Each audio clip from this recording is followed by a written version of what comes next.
Hey, what's going on, Golferos? Welcome back to Salud Golferos, the podcast. Check out where dude, look at this. Sunday golf. We have Sunday golf on the pod. Really excited to be here with the guys. Woo. We have Galen, one of the founders. Cheers. What up, Galen? Cheers. Cheers, cheers. We got Nate, head of national sales. Hey, y'all. What's up? And then my boy Pat, who introduced me to the guys. So we were just talking. Thank you. Cheers. Yeah, let's get that cheers in. Yeah. I love it. Salud Golferos. Yeah. So it's kind of funny that we're just talking titles and stuff, and I've been hanging out with Pat now for about 2 years, communicating via Instagram, catching a few rounds of golf, and I'm like, Pat, I don't know what your title is, bro. So what did we just cover, guys? He's inside sales, and what else? Yeah, it kind of started, I guess my first title would have been Department of Boxing and Shipping. We started out across the street in a storage unit, which was basically a big garage. So we had 2 big garages and a storage unit, and every day at 3 o'clock, the UPS guy would come and pick up all our orders. So me and Galen, we'd be in here all day printing out orders, and we'd go over there and we'd put all the bags in boxes, and at 3 o'clock, UPS would come and pick them up. And so that's kind of where I started, and I've dabbled in a little bit of everything here. It's the equivalent of starting a business out of a garage, but downtown in San Diego. So it's like it's a beautiful garage. Yeah, sketchy, it's like, and sketchy, well, sketchy garage. Ballpark storage, sketchy garage in a beautiful place. Street, yeah, ballpark storage. What he's talking about across the street, just from the ballpark here in San Diego, and so our office cool, like little central location down here in San Diego, but. Man, Pat's done everything. He's like a jack of all trades, but he's literally wore probably every hat in the business. He's like the face of the guy when, you talk to anybody at any of the golf courses around San Diego. Mm-hmm. Pat's like put the bags in their shops, and now the bags you can find kind of anywhere here around San Diego. But yeah, I would say Pat's like the epitome of the brand of Sunday golf is Pat Courtney right there. So it's probably a average golfer who just likes to drink a lot of beer. That's probably what the basis This is a dream Sunday job for that. Is. Yes, that's just I'm right where I should be. There. Yeah. 10 a.m. every morning. Yeah. Hey, come on. It's like 8:15.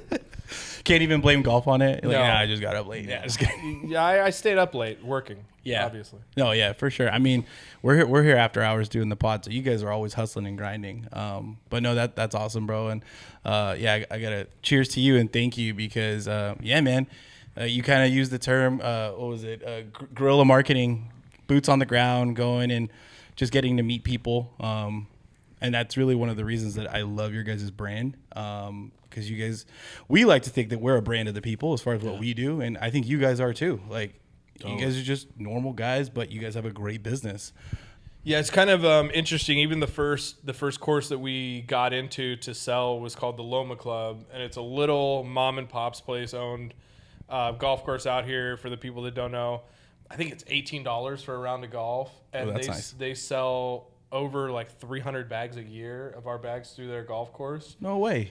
So it's just crazy when something's hot and when something's right and it just makes sense. And, the marketing is there. It can spread like wildfire. And as it's pretty crazy that, a little tiny course like that has produced so much business for us.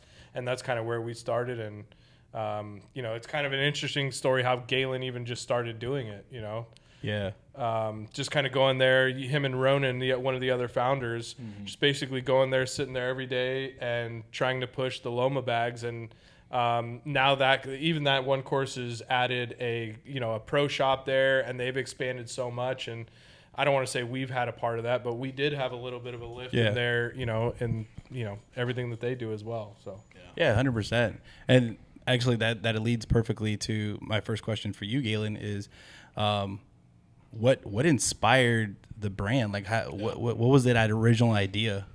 Well, actually, kind of wish Ronan was here because it was.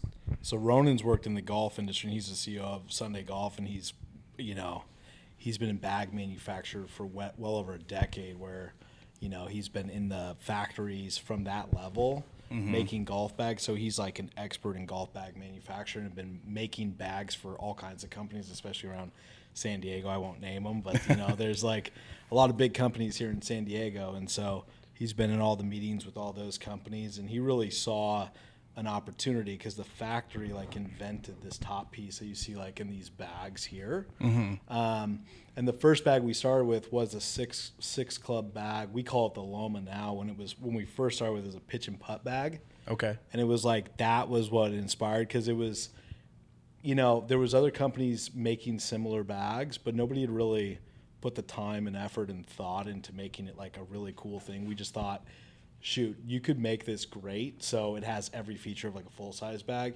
Say it's like Honey, I Shrunk the Kids for a golf bag, really. So it's like kind of like an accessory. And then it's great for like, pitch and putt par threes and going out to the driving range. Just when you're like hanging out, we put a cooler bag in every single, or a cooler pocket in every single bag. So just like kind of alludes to that just fun aspect of golf, and I think it's more of an approachable thing.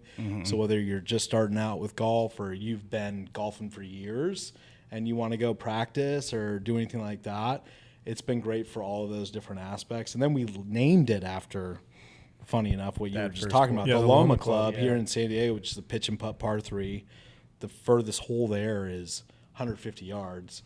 It'd be crazy to go use a full-size bag with a full set of clubs there, because if you see someone on the course now with a full-size bag, they are the outcast. They are the, it's almost like everybody looks at them like, dude, you haven't heard of Sunday Golf yet? What are you doing here? Yeah, you go there. And they go over to the pro shop. They got one in there. Yeah, it's like 7 out of 10 people, I swear, that golf at that course now is probably carrying a Loma bag now, which is wild to say. But it's one of those things, like, especially in business, when you look at it, it's a cool product, it's a cool brand, but that's never where it starts, right? It's always like, are you fulfilling a need? Are you solving a problem? And so when you go to like the Loma Club, it was a perfect fit because you don't need to carry all 14 clubs. You can just go there and play with 4 or 5 clubs, have a fun time, hang out with your buddies for a couple hours and drink a couple beers and play 9 holes, and it's super fun, and go grab some wings over at Dirty Birds, and that's kind of like the vibe, Birds, yeah. And Shout out Dirty Birds. Shout out Dirty Birds. Shout out Dirty Birds. What's up, Dirty Birds? If you ever want to sponsor the pod, get some wings while we're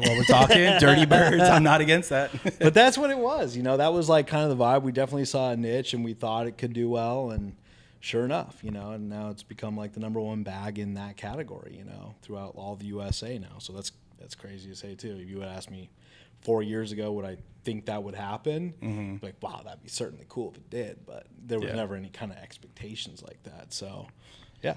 I think that's it. Sorry, Pat. Yes. Oh, I was just going to say, I think there's a little bit of timing too that kind of had a lot to do with it. COVID was definitely a big boost for golf in the golf industry. And like that's kind of right when we were coming out of our shell and introducing everything, and then it was so hard to to get a tee time, so everybody's kind of resorting now to, I'll play the par 3 course instead because I still want to golf. I still need my to get my fix, but all the tee times are taken, and so that's kind of it. COVID was really a blessing for us. I don't want to say it badly, but for the golf industry in total, now a lot younger crowd is golfing. Now we have like. It's weird because I've kind of been in the range of like the old school golf mentality, and there's like the new school golf mentality, and I've grown up right in the middle of it, and I've seen both kind of ends of the spectrum, and I love both.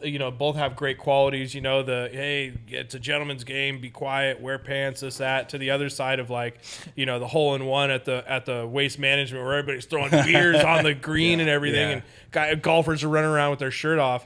And so it's crazy to be. I mean, this is a great time because we have both those kind of generational golfers, the young crowd and the old crowd, and I think we market to both of them.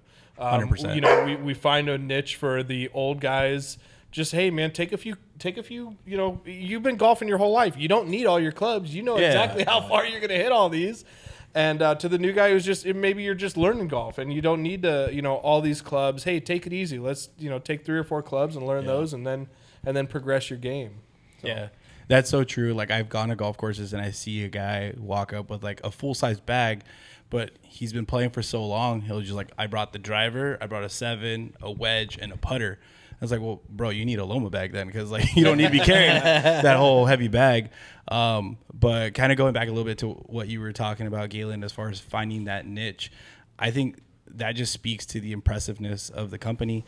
You said, there was already all these big companies producing bags. Yeah. Who in their right mind is going to go create a golf bag company, right? It's hard. But you guys were like, wait, hold on, we see something here. There is that niche. We see the evolution of golf, and it's like, if I could go back to that, what was it? There was that aha moment where like, we need to run with this. Do you happen to remember that? Yeah, and honestly, it goes back to like Ronan. He had the initial idea, and he thought it could be something that had a fit, because there was, to your point, it's like no other of those big companies were making a bag like this. And since we've got into a full bag of a full lineup of bags, and that was always the idea. But it starts with the idea, and then you can start to move towards it. But we always kind of likened the Loma bag to like a Trojan horse. We're like, there's no way we're just going to jump into the golf industry and start competing against these big companies unless you're doing something different, unless you're doing something original. It's like a long uphill battle. Like, we don't have millions of dollars to dump into marketing and, hire sponsorships and stuff like that. It's like, we're not signing Tiger Woods, right? We signed Tom Brady, but I mean, you and we have one of the youngest NILs in. We see that's where really? our marketing dollars go. I mean, we signed a 6-year-old to the youngest NIL deal of all time. Still waiting for mine. Shout out Pat. Did I still get an NIL? Patton Green, though. Shout out to Patton Green. Also. Yeah, I'm going on Friday up to Monarch Beach, and they're doing a send-off party because he's going to go play in Scotland. He's actually the number 1 7-year-old now in the country, and so he's all won, 4 of us in a scramble versus him. He'd probably still win. Come on, bro. Hold up. Yeah, no, like the number 1. I've never seen somebody putt like this. Yeah, kid, and to be like that young, it's crazy. That's an amazing story. Actually, how we met Pat Green. That could be like another thing we talk about. But it, kind of going back to like competing and all that stuff. It's, you don't want to just throw your hat in the ring and then hope it goes well, and you're just throwing marketing dollars and stuff like that. That wasn't really the point anyway. This is like a passion project, and when you looked at like Ronan, like. I wish he was here to defend himself, to be honest. But like, it was, he's not the best golfer in the world. But when we started all golfing together, we had to play at the Loma Club. I'll put it that way. Right? Yeah. So it's like, you're not like playing a full course, but he brought like this little bag with him the first time. It was like a prototype, you know. And he had a few clubs that he bought at Play It Again Sports. So like, this kind of shows you like where we came from. And I remember that day where we were like at the Loma Club and we all had our full-size bags. He shows up with this prototype of what's now the Loma bag, had a few clubs in there. And I remember being like, dude, what the heck is that? And then you started seeing people around the course being like, what the heck where'd you get that bag? Where can I get one? Yep. If somebody's saying like, where can I get one? Where can I get one? Where'd you get that? That's the moment. That's when you spark. That's where the idea is like, oh, there's your aha moment, right? And then to have the actual, I say balls or like the confidence to go with the idea and actually put some money into it and actually run with an idea. That's the risk, right? Because it's a lot, especially golf bags are not easy to make, and that's the other thing like people don't really realize. I think that's like our I guess our secret weapon is really Ronan's background in golf bag manufacturing. Yeah. I don't think you just jump into golf bag manufacturing and you just like, you get it. It's a long like lead time to make golf bags, and that's why most people aren't starting a golf bag company. But anyway, that was like the aha moment. I definitely remember when we first started, and it was that. Where'd you get that? Where'd you get that? And it's like, oh, you might have something here. Like one thing that's like neat about this whole thing is like, we've talked about luck being a big part of this. Like there were Sunday bags that existed in the market, right? But and still for us, it's very fortunate that the major brand manufacturers, like, they still keep screwing it up so bad. Yeah. These little legs or no legs, or just trying to make these. Don't tell them. Really Don't tell them. gimmicky We don't want them to know that they're screwing up. Don't give them the notes. They're like, oh, we need to go fix that. Okay, yeah, let's go do that. Yeah. They've since like started copying a bit of what we've done, but no one made a really good Sunday bag, and so no one thought that there was a market for Sunday bags because they all sucked, and so it's like, was it the product or the need? I firmly believe like there was a need, but the products all sucked prior to these guys coming along and doing that. 100%. So it left an opening, like it was like a door you could walk through, but just walk through it, right? Yeah, Ronan always kind of says this. He always said, because it's an observation that he made, being in kind of constant communication with the bigger bag manufacturers, the big name companies. He noticed that basically, and he always says it like this, the big companies would consider the Sunday bags, or even golf bags in general, more or less the elbow skin of the company. You know what I mean? Like kind of the forgotten, it's a little ugly. It's, it really doesn't have a purpose. I got great it's elbow just skin. Hey, well, That's a soundbite. We're using that on the gram. I got great. He moisturizes, guys. He moisturizes. Way to go, Nate. Way to go. Thank you. But it's so true. I mean, the Sunday bags have been around forever. It was when the caddies had Sundays off, the members had to take their own bags, and they didn't want to lug their bags like the caddies had to, so they made these small little canvas bags to carry their stuff in. And it was lost and not forgotten, but they had to make it. So I'm not going to waste time. I'm not going to waste money. I'm not going to waste energy. And on the other side of the fence, we're wasting all the time, all the energy, all the money into that golf bag. So we're kind of picking up where they're dropping the ball.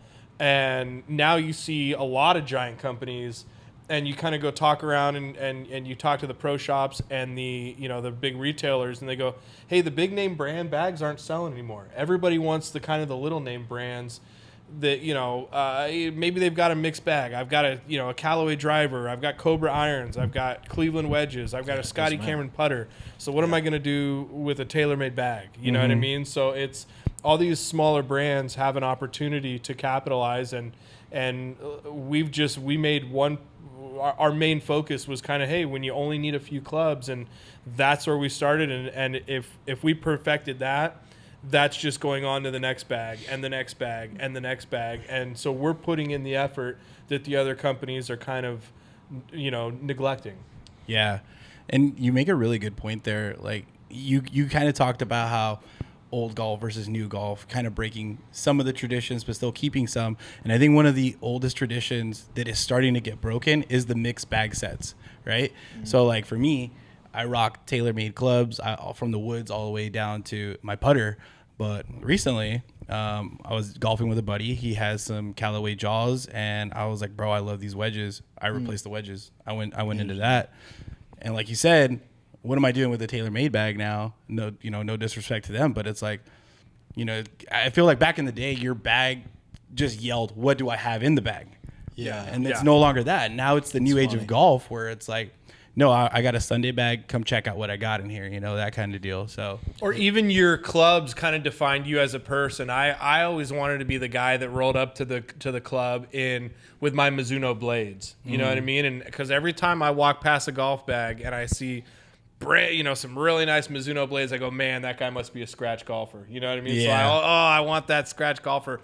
But there's other things you can do. Like, hey, I've got my Sunday bag, and you walk by and you go, hey, that's a cool dude. That's a guy I want to party with. You know what I mean? And so that's that's more or less the vibe that we want to get off. We want to show that, hey, we're fun. Let's go play 18 holes, but we're gonna play hard at the bar afterwards. That's heck yeah, that's a guarantee. No, dude, I resonate with that. Our brand resonates with that because that's the same.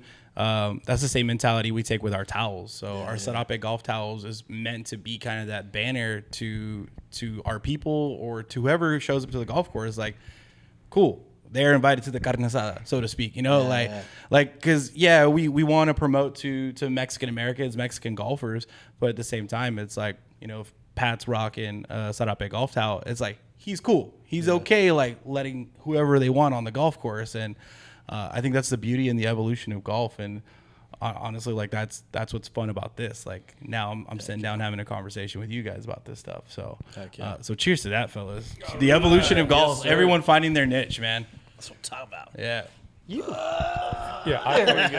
I'm from Indiana originally, and for my whole life I thought I'd be wearing like pleated khakis and for the rest of my life on a golf course, and then I'm like, you just changed for this, though. I mean, you usually you still do that. He took the khakis off. And he had them on. They're hung up. They're hung up. Jacob State Farm outfit is in there, but like it's really cool to see like that whole like just across like not just in San Diego. Like I moved here and people are just in like basketball shorts at the driving range, like and jeans. Like it's like you would never 10 years ago, even 5-6 years ago pre-COVID, never see that, and now like. It's just really cool to see as like a golf fan, like golf changed to just be so much more approachable for everyone, which is. So are you for the younger golf generation? I hate khakis. Aside from the fact that it's impossible to get a tee time now, but it's really, really cool to see. I think again, a lot of the walls broken down to make golf more accessible to everybody. Which prior to that, and the Loma Bag, shout out Loma Bag.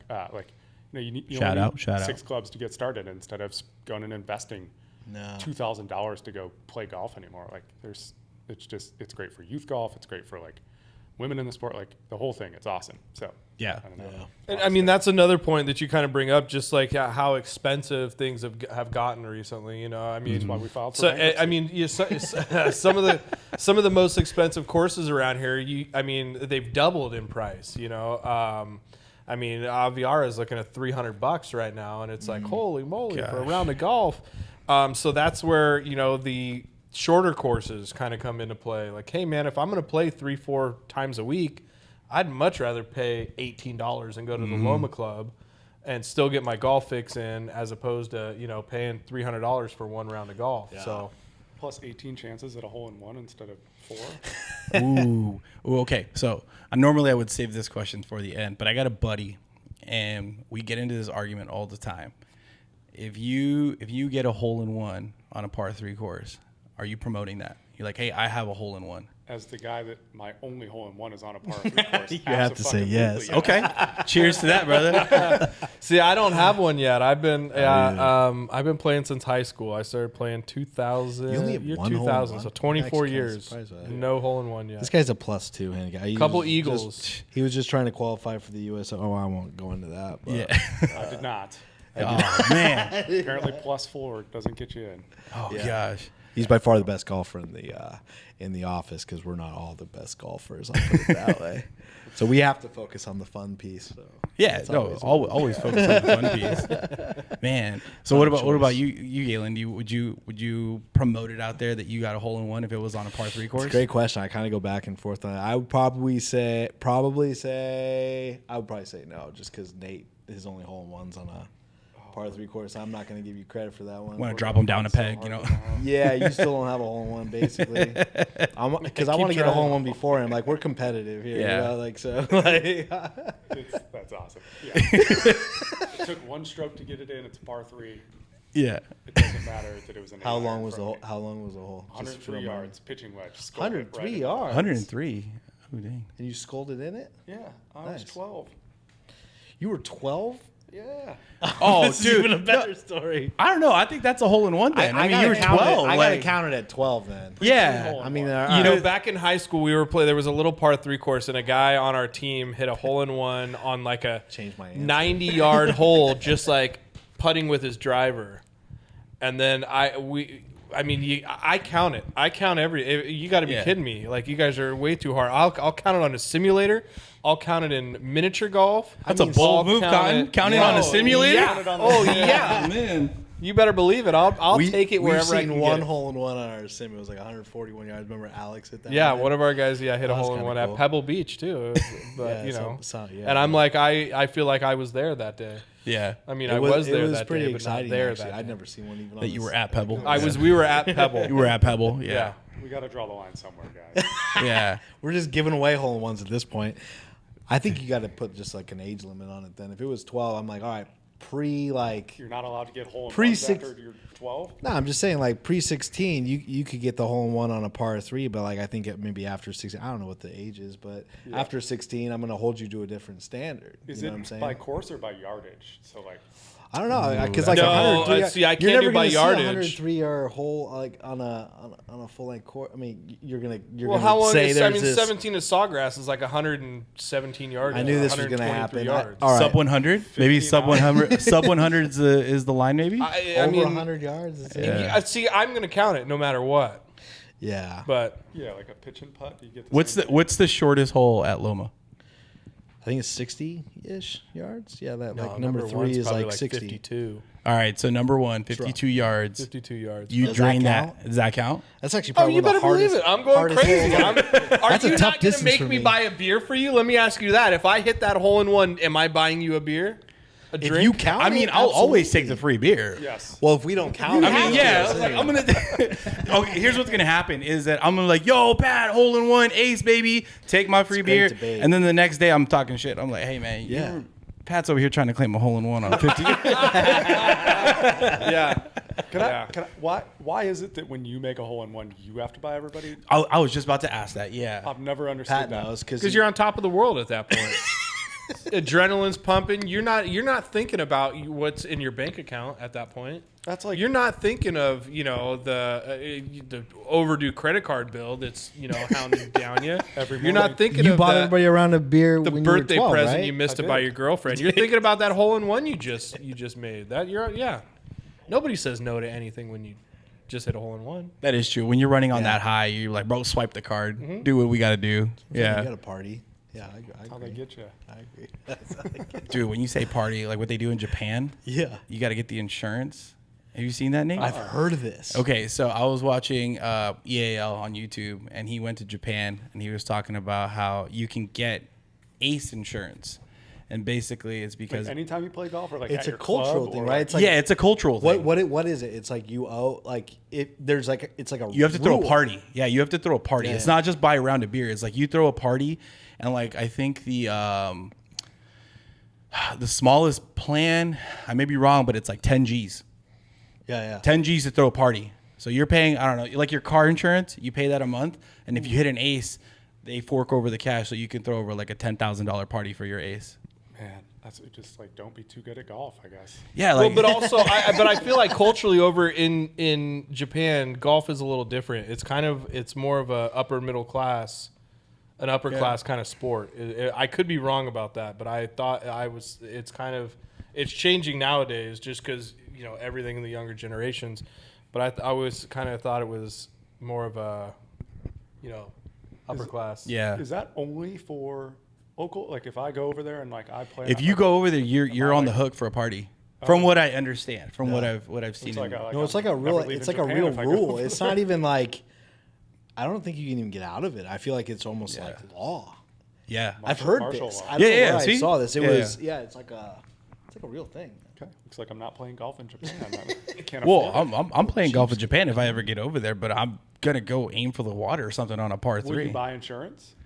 Oh, that's a great question. Well, how Do much they does have insurance traveler's cost? insurance for someone who's only visiting the country? I don't for have a enough short time? confidence to pay for insurance. I mean, But it's like that's exactly the guy that's going to get over there and accidentally hit a hole in one. Okay, but think about it this way. Okay, say you go to par 3, it Japan. didn't Say you go to count. Japan and they say, "Hey, it's $200 for your trip here. We're going to cover all of your golf and cents of insurance." yeah.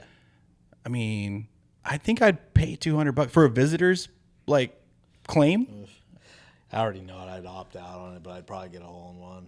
and then you do a party, and then especially if you were playing with some Japanese gentlemen and they're like, Hey, "Where's where's the party at?" Yeah, Life's it'd be short. Cool if you got like a little receipt or something for it so you could frame it. Well, you know what they say: yeah. a day isn't wasted if a memory's created. So it's like, hey, Ooh, that's let's make deep. it happen. You know. Mary, let's clip that. Let's clip that. Yeah, make a note of that. Let's clip that right there. I'm sure Shelby feels the same way. I'm always down for a good karaoke party. I don't care. I'm aiming for that hole in one. We're partying in Japan. Oh yeah, karaoke. Let's we're getting weird. How We're about you we know what I make it if mean? you like? We'll all agree right now. Go to either of us- Shinjuku and make it happen at a robot restaurant. Have you Oh, been there? dude, that robot. Yeah, that I've restaurant been looks there. It's sick. crazy, but Yeah. What do you got, Nate? Nate's got a plan. Well, if we get a hole in one here, we take a trip to Japan. Like that's. Well, I like that. Okay. We could probably do that for under Can I get in on that? Yeah. All right. Let me get in on that. Yeah. I'll insure all of you for $500 a year. He was having a problem with buying a round of drinks. Now he wants to go to Japan. You hear that? Hey, man. What did we just say? When you're on that high, like we're talking about aces and all this stuff, he's on the high and he wants to go with We're it. visualizing hole Yeah. I'm on a high. Oh, heck yeah. There we go. So we're talking about other countries right now, guys, and we got the sales team here essentially. We were talking about how we can start seeing the bags now. I'm close to Rancho Bernardo and a few other exec courses. I see the Sunday bags. I was just at the exec course at the Lake House. Heck yeah. As a friend of the brand, guys, I honestly feel very proud of you guys. Like I see the bags, I'm like, I know those guys. So Thanks, man. yeah, man. That's pretty cool. I like that. Yeah. So with that being said, what's kind of like the expansion plan, guys? Are we looking to get into other countries now? What's Sunday looking at? It's funny you asked. What's behind door number 1? So we kind of tapped into a little bit of international expansion last year. Was our first, we opened up in Australia. So Nice. Anybody in Australia, you can go to sundaygolf.com.au and we've got a distributor over there, and so you can buy online, but you can find it in stores over there too. So that's been pretty cool. I think you look at Australia, and I guess the culture around golf is very similar to Sunday golf. I mean, right? Yeah. Based on my many experiences in Australia. Yeah, he's from Indiana, Australia. It's big out there. So, but yeah, Australia was the first one we kind of tapped into, and then we got some stuff going up in Canada a little bit. Nice. We actually were just featured in Golf Southeast Asia, Golf Magazine. Whoa. In Southeast Asia, because we just started opening up Taiwan. So out Southeast Asia, you can go there, and then UK. We're just starting to open up in UK, so that should be rolling. I think honestly, the end of this month, you'll be able to start buying bags over there in the UK. Heck yeah! So Rick Shields, get your bag now. Yeah, this is it's been a plan. I mean, we're a young company. We started in August of 2020, but we're pretty aggressively expanding. To be real, I think wherever you find demand is where we really want to go. Yeah. Just about sharing that culture with everywhere else that works, and who knows, it might come back. It's we've golfed in the UK, and it's a whole different culture over there. And you've been talking about Japan, and it's a whole different culture over in Japan. So, will it catch on in these other countries? Time will tell. You don't know until you know. So yeah. So yeah, it's exciting for sure. You're going to be able to start seeing our bags in different places of the world. And again, you go back and you asked 4 years ago, do you think that was going to happen? It's wow, that's pretty cool, Yeah. To see it catch on a little bit like that. So it's been fun. Well, I mean, even I guess the size of the bags that we even produce, I want to say, year one, if you just said, hey, man, in 4 years from now, you guys are going to have hats and people are going to buy them. 4 years from now, you guys aren't only going to be making the Loma bag. You guys are going to make the progression went from, the next size bigger, the next size bigger, the next size. So now we have 5 different sizes of bags all up into a cart bag. Right. And it's 4 years ago. If you'd asked us, hey man, are you guys looking to compete with cart bags with the big boys? Nope. No, we're not. We're not, because that's not our bag. We're not, we're not doing that. But I see what you did there. That was punny. Yeah. but the people that that are our customers who, hey man, I bought the Loma bag. I use it so often. When are you guys gonna make a full size bag? And then it's you get 1 or 2 emails of that. But then when you get 2, 3, 4, 500 emails about that, you go, hey, hold on a second. We've got to there's a market here. There's a want. There's a need. Yeah. What kind of Galen alluded to earlier, and so now we're we just released our cart bag, and it's astronomical. Even our full size, just our normal bag. I think we probably scheduled the amount of product that we bought and we were going to sell. We're this will at least last us for probably a year. And I think we were out of at least 2 out of the 4 colors within 2-3 months. Dang. And so it's oh man, we've got to put in another PO for a whole nother round of bags, which we thought we were going to put in maybe 2 POs in the year. Now we're putting in one every quarter to get more bags, and it's just like, you know, here we are now, and it's like the demand that it was our customers who were kind of asking us for it, and then we gave them a product, and the response that we got have been, you know, just overwhelming for us. I would say, I'm sure you guys have a lot of business owners that kind of tap in and like listen in on these podcasts and stuff. I would say the biggest success piece that we've seen has been just straight up just listening to the customers. 100%. We've designed every single bag based on what the customers told us they wanted. And that's been, even with the Loma bag, we even put out like a prototype on Amazon just to test it, to see what the reviews would say back. And they told us exactly what they wanted to see. So just from those comments, reviews, they told us exactly what they wanted us to build, all the way up to the big rig, which we just launched, which is our cart bag. Just 2 weeks ago, we launched this bag. And the reception has been phenomenal, but it wasn't anything to do with us. It had everything to do with, like, once you have the customer base, and to Pat's point, he's like, they're asking for it. They're saying, hey, can you guys make a cart bag? Can you make a cart bag? And we're always kind of reluctant to get into something until we know for sure, hey, we could do something here, you know? And so that gives us confidence. Like, our customers give us confidence, because when we go back, then we start asking, well, if we made a cart bag, what would you want to see? Down to like what pockets, like they told us put drainage on the cooler pocket. So like you put ice in it, it drains out.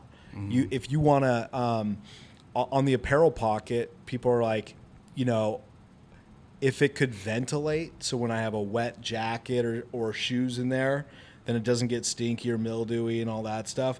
I think we're the only cart bag that has ventilation in that apparel pocket. So that's a huge thing. And then it doubles as like an expandable, like almost like luggage expandable, stuff like that.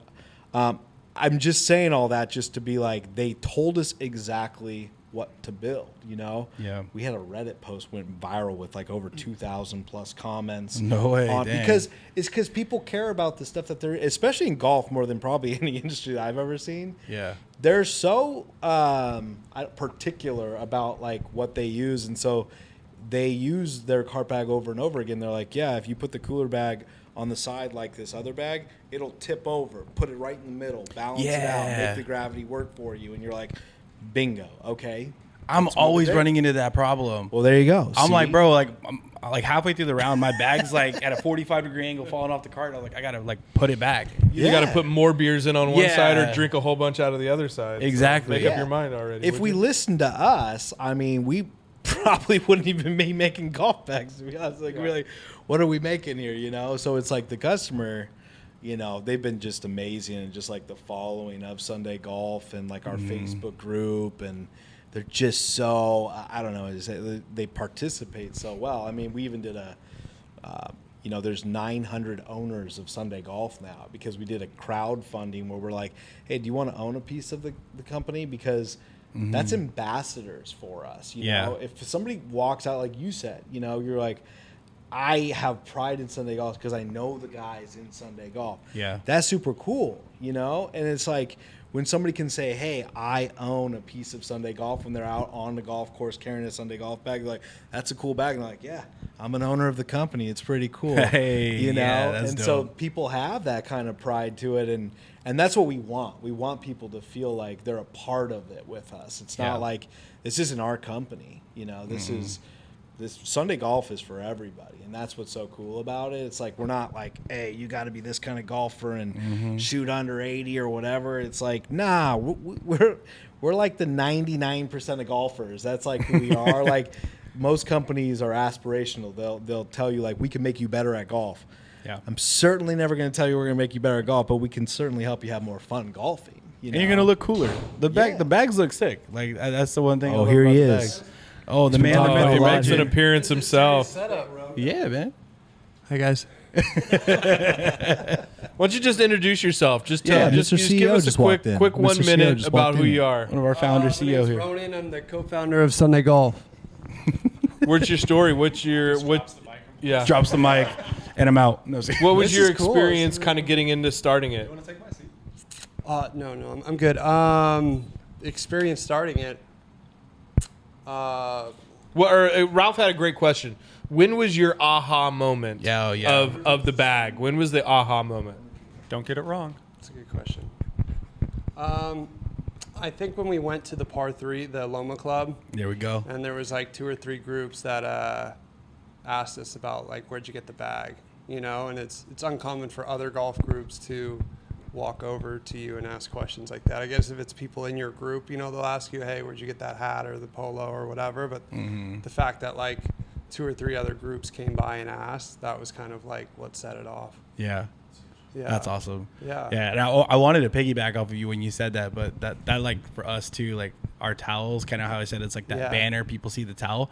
Yeah. That was, so Raul, who's the CEO of our company, he had people coming across from like other fairways, like, bro, where'd you get that? Oh, that's cool. And we're just like, oh, like we make these in-house. It's for our homies. And he's like, nah, like I want to buy one. So I love that you guys have that aha moment, and hopefully for people listening and tuning in, like if you got an idea, run with it, especially like you said, if the people are asking for it, you know, like you're hearing it from other people, then it probably has legs, and let it run. Yeah. That's dope, man. And then lastly, there's a big debate on whether you really did live in China or not. Can you prove it for the audience? Can you speak a little Mandarin? 你好，我的名字是 Ronan. Hello. I would have guessed that. I was going to guess that. There we go. The pod is now multilingual. We got English, Spanish, and Mandarin. Yeah, I know a little sign language. Yeah, it's so going it's down going every crazy. year. I lived there for about 5 years. Yeah. And, you know, the year after I left, what I remember is up here. And now it's been 4 or 5 years since I've been back. So I'm sure it's like... You got to use it or lose it, right? Yeah, exactly. A cool story, though, about Ronan. So we were at the PGA show this past year, and a couple of, like, our folks from overseas were over there, and, like I just hear Ronan get on the phone and, like, just full-on conversation in Mandarin. And I'm like, dude, that's so fucking cool that this guy's just... ripping out were you a little turned on? Like, I was like, there's nothing like seeing a big old tall white guy that you don't expect to just throw out and start talking Mandarin, and you got to take a double take. Like, whoa, is he messing around or does he know what he's saying? Yeah. Unfortunately, Chinese or Mandarin isn't the most romantic language. I wish it was like French or you make it. Italiano. That's awesome, super dude. cool. Yeah, that's dope. Well, guys, like real quick, like like asking like everybody like what they want, and like it's been really like cool to see the brand, and like, you know, shout out again like Ronan, not that, you know, he needs like a pat on the back, but like all the marketing, like all the fun ideas, like we're like engaging with people, like we ask people for what they want, but then we build these like really kick-ass products. Like you can build a cool brand, but if you make a shitty bag or you make a shitty product, like you're not going to last very long. And so like it's been really cool for me to go, like, been a huge golf nerd for my entire life, and to go, like, especially around San Diego because we have such a strong foothold here, to see bags out in the wild, and like, you know, no one knows you work for Sunday Golf. You're like, oh, cool bag, man. Like, what do you think? And you just like, you know, you ask, and I know everybody here kind of does that at some point, and they're like, oh, I fucking like, I've never met someone that's like, it's okay. It's like, oh, I fucking love it. And then you hear them like talk for like 2-3 minutes, and like they kind of give you a product demo of like the things that they love. I'm like, oh, that's so cool. Like, do you have any other bag? Like, yeah, I ordered this other bag too. And so like for us, like that's just like really cool to see, you know, someone who like sold software previously, like to actually see people utilize the stuff that you get to talk about and you know, you like sell and you invest all your time and energy into like doing, like to see the reward and the smile on people's faces and then hear those stories is really, really cool. And the fact that we all get to use the product as well is fucking rad. That's a totally useless story, but no, dude, that's awesome. No, I love that. It really resonates with what we're talking about, you know, listening to people and understanding what your product is doing out in the wild, like we said, because you could make a product and it's like, cool, yeah, the reviews online are great, they're coming in, but then when you're out there and you're hearing it and you're asking it, one, it's showing the intent, and then two, it just shows the passion, right? Because you, like I said, you can make it and just not care. Let it just go out there and it does what it does, and you never grow and you never learn, and then you die, you know? Life's a bitch and then you die. Yeah, then you die, right? You know, it's like grapes on the vine. If you don't harvest them and change them into wine, then Yeah. It does, right? And that is what it is. And you guys have evolved it. You've gone from the Loma bag to, because I think the Loma bag is like 6 or 7 clubs, and then you have the walking. We did an XL version of that, which is about 9 clubs. And then we've got the El Camino right after that, which is about 11, 12 clubs. And then we've got our full-size bag called the Rider bag. So your 14 club. And then we've just released the cart bag 2 weeks ago, 14 weight, but it's, a big old badass of a bag. So it's got everything you'd ever need. Yeah. Is it right here? That's it. I've been sitting next to it this whole time. And and it's a beautiful looking bag. It would have been great if it was the camo bag, and it's just like, I didn't even see it. It's like, you can't. No, see it should. There is a camo Oh yeah, bag. because it's camo. Yeah, what bag? Yeah, I'm gonna lose it on the golf course, man. Like, Oh shit, there's a bag. Yeah, it has been cool to see though. Like people now are using the Loma bag and like hooking it on as a wedge bag. So you see, like, there's cases or use cases that you didn't even design it for. That, to your point, like people have ideas, or Nate, like you were saying, like asking them how, like, what other ways do you use it? It's just cool to see. Yeah, that's kind of a crazy story. I think of kind of how we came about it. There's a country club here, La Jolla Country Club, that and there's no walk. nobody really walks that. They're all tons of money. They all ride really nice carts, and they just started ordering them, and they kept ordering and ordering and ordering. And we finally went and talked to the guy, and we go, hey, how in the hell are you selling all these little walking bags? No one on this course walks. Yeah. And he goes, oh, well, it's easy. They're hooking it onto their cart bag, and for, when it's dewy in the mornings, they're keeping their putter and their wedges in there, and if they've got to, walk way across the cart path to go hit their ball, they're, hey, do I need a 6, a 7, or an 8? I'm going to grab all 3. I'm going to grab an extra ball. Hey, what if I finish my beer on the way? Oh, I walk over. Oh, I got to have an extra beer in there. Yep. So all these little things, and it was just crazy. Our mind was kind of blown of like, whoa, like they're not just for par 3 courses and people who walk. There's other uses, and people who travel are a huge one. I use my Loma XL, I think, is my favorite bag. Yeah. Especially when I travel. I take 9 clubs. It travels super light, and it's just like, that's my favorite bag. What's your favorite bag? Yeah. I like the XL too myself, honestly, because, well, part of it is like actually the grandfather's not Ronan of Sunday Golf. It's actually Lionel Richie. Yeah, if you notice that, we do have the grandfather of Sunday Golf, Lionel Richie. And the whole idea is like easy like Sunday morning. It's like carry less, enjoy more was like our tagline, Yeah. And for me, I'm not the greatest golfer, so the less thought I've got to put into the thing, the better. So it's like when you're going with the Loma XL, I've got 9 clubs in there, so I'll play like odds or even. So you're doing your like half set, so I don't have to decide which club I'm going to use on this 130-yard shot. It's like got one option. I'm going with my 9-iron, right? Because the next one's up is a 7, and I'm like, that's too much, right? So that's why I like that bag, and it's like at this point, it feels like you're carrying nothing.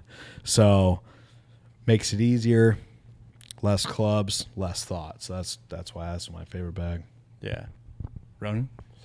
I guess the bag I use is the Rider. Well, I actually no. I'll take that back. I use all of them, yeah. But I would say the Loma, just because that was the one that started it all, and I am definitely more of a par 3 guy. Yeah. I'll play a par 3 over an 18. I just. Oh really? Yeah. So that's what I like. It's an hour and a half. You scratch the itch, and you have a beer after, and you're back home in 2 hours, and it's just, I don't know. I kind of like that. So definitely the Loma, and we have so many colors in the Loma. We've done so many cool collabs. So that's my favorite bag. Right on. Yeah, it's your baby, right? It sparked it all. Yeah, exactly. Nate, what about you, man? For me, it's the El Camino. I usually just take like 10 to 12 out there. And it is reminiscent to me of like the late 90s, early 2000s P-word bag. Ping, not a different kind of P-word. And so it like takes me back to like the high school days. It's just like a slightly smaller, and it's like, super lightweight, so I can throw it on a cart or, take it out and carry it. So that does it for me. That's dope. That's sick. I like. Which ones do you have, Ralph? I have the Loma. You gotta take off, bro. The day one Loma, and I like. Yeah, Salud Golferos. I got to jump. Ralph, you can come back anytime because I've never seen brother. the place look as clean. So, you know, forced him to clean up a little bit. Yeah. So, no, I appreciate it. And For sure, bro. Thanks for hopping on. Roll the red carpet out for Los Golferos. Oh, man. Love it. Appreciate it. Yeah, the Loma, man. The Loma's my favorite. I'm definitely looking at some of the other ones. Like I said, I got a mixed bag now, so I'm probably going to be upgrading, you know, get something new. I'm already going to change my answer, by the way, because I know a new bag we're coming out with is like, ooh. Oh, are you going to say it? On Are we getting an exclusive here? Oh, I mean, yeah, we haven't like really leaked it yet or anything like that. It's on the website. It's like fuzzed out on the website, so nobody can really see it yet. Uh-huh. There's one place you can see it, but you know you'd have to go there. But like My Golf Spy, they told us send us all your new lines, so we sent them like our sample, like our production sample of it's called the Ranger bag. But that's yeah, big exclusive. This is exclusive. Here we Los go. Golferos, you know. There we go, guys. We're getting the exclusive. The Ranger but bag. it's huge. They actually named it Editor's Choice for Best Golf Bag of 2024, like against every other golf bag in the industry. They named it the best golf bag in all of golf. I'm like, wow, that's pretty good. We got one in here that I could check out. We'll keep it off the pod. But we've got a prototype in here. It's going to be in the sample room back here. You'll definitely check it out. Oh, heck yeah. I'm excited for that. That's got a cool story behind it, too. But, again, one of those things where it's like we just put a lot of thought into, like, everything we do, for sure. I feel like it was an exact opposite of what we do. What's that? The Ranger bag. Well, no, I mean, we're kind of, I don't want to say minimalist, but like we want everything that we put on the bag, there's a function, there's a reason for it. Yeah. And I feel like the Ranger bag is like, it's a fully loaded, top of the line vehicle where you're like, do my cup holders Is it the really Escalade need of to the bags? be heated and cooled? It's so interesting. I don't know. So I guess the way I see it, and probably everybody else, it's super unique. You won't see like, I don't think if you put it in a golf shop, it's not going to look like any of the other bags. It'll really stand out, and it's not because it's colored, because it's all black. It's like, bro, you guys got me hyped sweet. up right now. Like, Yeah, we it's need cool. to like, guys, we're ending the pod now. No, so the cool story behind that one was actually, to your point, we didn't really listen to our customers on this one. This was different than anything else we ever done. But Mike, who's head of our not head of our sales, but head of our design. We just told him, hey, don't listen to a thing we say. Design the coolest bag or like the best bag in golf. Yeah. And I just want to see what you come out with, right? And then so he took it and ran with it. And I mean, this guy's got like a back or outdoors kind of background and really high end luggage and bags. Yeah, he's just a phenomenal designer. So the point on this bag was just to kind of show like what we're capable of, because we know we can develop anything we want to. Yeah. But like at the end of the day, we want to make really high quality products at fair prices. That's honestly what it kind of boils down to. So you're not going to see us sell a rider bag for $300. We're like well below what that bag honestly should be selling for, right? It's at $229. But this Ranger bag, we were like, do whatever you want to do. He started sourcing materials from all over the world. It's got just carbon fiber legs. All of the materials like weather resistant, waterproof. It's like if you went to REI and got like the nicest gear to go camping. It's like a golf bag of that. I don't know. That's like kind of how I think of it, but yeah, I mean that's, like a good enthusiast. analogy. Yeah, I mean golf is played outdoors, right? So it's like you get the elements and stuff like that, but I mean, again, he's got the expandable pockets on a magnetic like cooler pocket. These materials are just, they're the sweetest materials, and it's got a really unique top piece on it. I play with carbon fiber legs. It is just decked out. Like the bag is super cool. I played with the sample bag that we have back here and went to a course, and it was kind of like rewind to when the Loma Club at the and people seeing the Loma and being like, what is that? What is that? Where'd you get it? Where'd you get it? Yeah. It was like, what is that? Holy smokes. Yeah. So it was cool to see like My Golf Spy give it the editor's choice for best golf bag of 2024, because Like, that's how I feel about it. But, you're pretty biased when you work for the company that makes the bag. I mean, you're hyping it up, bro, and I'm excited to check this out. Is. So, hey, guys, it sucks. You're not going to be able to see it until they bring it out. But it's going to drop here at the end of this month. So we'll have it here pretty soon. So then hopefully the world knows about it. But it'll be like a pretty exclusive run. We'll see how it does. But I don't know. I'm pretty stoked about it. Shout out to my wife. If you see a Sunday charge on the credit card, and we know what happened, Oh, we're going to hook them up. Appreciate it, brother. Guys, it's been an amazing conversation. I always love hanging out with you guys. We need to get back out on the golf course some more. Yeah. I want to go ahead and wrap up the pod here with one more question. Our whole purpose of the podcast and the whole purpose of our brand is just giving perspective and try to encourage people to do something, push themselves, take those risks, find those aha moments. In what you guys have done, if you could give one piece of advice to someone out there who's thinking of an idea and trying to get it, to grow, what would you say? I mean, easy. I'm just like, do it, figure it out later. Like I'm a pretty risk first kind of person, because it's like the biggest risk is not taking one, for sure. So it's always, if I had one piece of advice, it's always that. I don't look at risk like it's a bad thing. It's more like an opportunity. Because I remember my background as an engineer. I never had opportunities cross my desk when I was sitting there every single day. And it was like I just saw the same paperwork every single day. So when I had the opportunity to take a risk and start a business, and I've failed and I've done some bad things or whatever, I've not done everything great, but the more risks you take, the more you learn, the more you fail forward, you kill it, And so you just have to be willing to take them and understand that you can always recuperate later and start over at any point, So take the risk, go for it. You see an opportunity, do it, figure it out later. So that would be my piece of advice, honestly. That's great advice. Heck yeah. Nate, what would you say, man? Yeah. We're all going to die at some point. YOLO. Taking it back. Let's get it. There's this song called Daydream that my girlfriend and I have been listening to. It's kind of a corny song. Don't quit your daydream. Is this the one you're talking about? It's for whatever reason, they were harmonizing. They were harmonizing. It was a little nice speak to me. And we do karaoke here, pretty much. We do. Yeah, we do. Daily. We do a lot of karaoke here. Not only that, we stopped. There was at the PGA show this year. At the end of our show, we did a little karaoke kind of set up at our booth, and there was a concert going on, and Dude, we had, I don't want to say we had more people at our booth, but I mean, we had like 50, 60 people, concert. And there was an actual concert like 50 yards that way, and there were still people hanging out at our booth for like another hour and a half, and just like, hey, who wants to sing another song? There were more people singing Creed at our booth than they were at the Jake Owen concert. 100 yards away. He's a big country singer too. That was amazing. Yeah, that's funny. Anyway, Daydream. Yeah, Daydream. So like,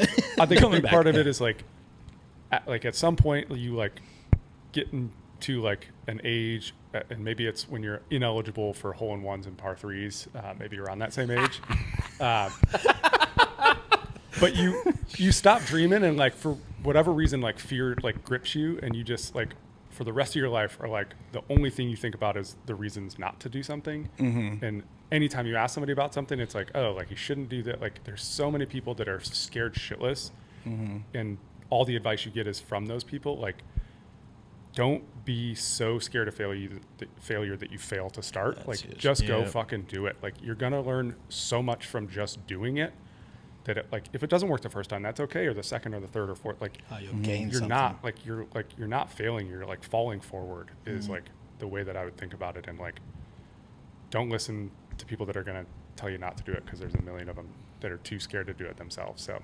Yeah, I love that. I love falling forward, and it actually resonates a lot with. I interviewed Andy from The Art of Cigar right here in Old Town, and he was talking to me about growth and what he wants to do later in life, and he would say, "I'm in real estate, and I see these older real estate agents, and they're still selling houses at 40, 50 years old, whatever it may be." He goes, "That's fine.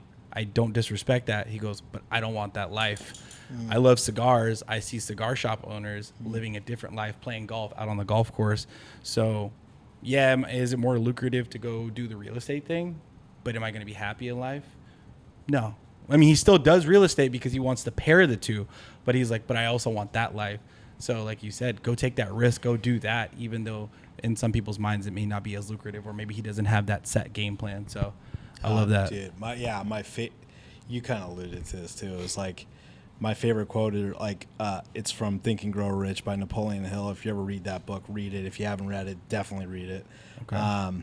But it's like opinions are the cheapest commodity on the planet. Everybody has a flock of opinions ready to be wished on other people. Mm-hmm. But if you allow other people's opinions to influence your decisions, you'll have 0% chance at any undertaking that you like go after. So it's like, don't listen to other people, man. It's just, it is what it is. It's unless like, they're awesome, really smart, then.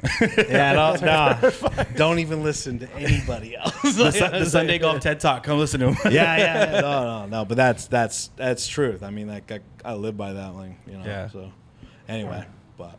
No, yeah, great advice, guys. Pat, what do you got, man? Mine would be attitude makes all the difference. You're going to come into times at work when you're doing things you don't want to do, when things are frustrating and hard, and maybe your other employees aren't, everybody's not on the best terms or something. Your attitude is what makes the difference. You could be in a shitty situation, kind of stuck against the wall, pulling your hair out. I'm not going to be able to figure this out. But if you project that, that attitude on other people, no one's going to want to help you. No one's going to give you the time of day.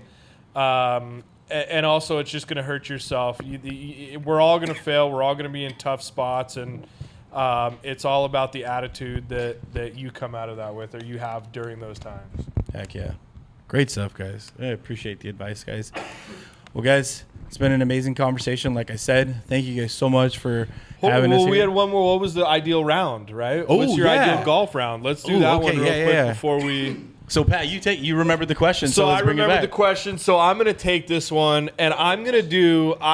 And what's kind of a normal answer? You say where we're playing, maybe time of year, and who I'm playing with. Whatever you want it to be. Like so, if tomorrow was your last round, what's your ideal round? Okay, so I want to play Paynes Valley in Branson, Missouri. Yep. And I don't know who. As long as I'd love for my pops to be there while I played, and that's pretty much it. I'd love to have two more good people with me. Yeah. But Branson, Missouri with my pops at Paynes Valley would be my favorite round. That's a great course. Yeah. From what I've seen on videos. Yeah. And I would love to play it too. So, heck yeah, good one. Nate? What's the actual question? What's your ideal round of golf? You can make it whatever you want to be. The Loma Club with you three guys. Oh, dang, buttering us up over here. We got to actually make this happen. Yeah. Well, I like to shoot. Also, like, keep your goals realistic. I got to play my perfect round this past year. I got to go play the old course at St. Andrews. Whoa. And had a rad caddy, and my girlfriend was there, and it was perfect. Had you guys been there, I think it would have been more perfect. But dang. I'd have ruined it for you for sure. Everything is bonus golf now. Did you cut the corner? I you tried it a little bit. Pulled it. They tell you to aim. That you step up on the tee. I'm playing the blacks, so all the way back. Yeah. And they're like, aim here, and it's like, dude, that is literally 10 yards away from all of the fucking windows on this course. And it's like, you kind of got to trust yourself. I did not at that particular moment, but so I pulled it, still made birdie. But you still played the old course and you still tried it. Still played the old course. Yeah, I got in line at like 8 p.m. The night before, slept on the ground for 10 hours, and went out at 7 a.m. that next morning. Yeah, it was rad. Heck yeah. That's a very long-winded answer. Sorry. No, that's great. No, I love it. Galen? Mine's definitely not location specific. It has to do with a moment, and it's like you get down to the last hole. It doesn't matter what it is. You're with your like best friends, and you're down by a stroke. Oh God. And you've Nate, got. I think he's imagining you here. You've got an 80-foot putt, and if you sink this, you birdie it, and you win the round, and you win a whole bunch of money from that. Your group of buddies. Yeah. And you sink that 80-foot putt for birdie on the last hole, and they can't rebuttal. It's like a walk-off home run by Shohei Ohtani, right? And you're walking off, and everybody's celebrating. but really you're the only one celebrating because you just beat their asses. That's my favorite. That's my ideal round. Yeah. And I actually I gotta experience that just a couple months ago. He set you up, man. He set you up. I've been played. That was the best feeling I ever had in golf. It was a great fucking time. He relives it every day. So this is the greatest thing. Anybody record that by chance? No. Just the deepest parts of my memory. Yeah, it's ingrained there. Yeah. We're good there. Where, was that Morgan or where was? It's at Rancho Santa Fe Country Santa Club. Fe. Oh, crazy, yeah. Shout out Mitch Stout. Okay, there we go. Shout out. But that's it. That's real life. That's cool. Cool. Heck yeah. All right, guys. Well, we're gonna wrap it up there on that. So once again, guys, thank you again. Cheers to you guys. Thank you, Ralph. Yeah. Thank you, Ralph. Cheers to Appreciate that. Golferos. That was fun. That was fun. And to you guys, Salud Golferos. Salud.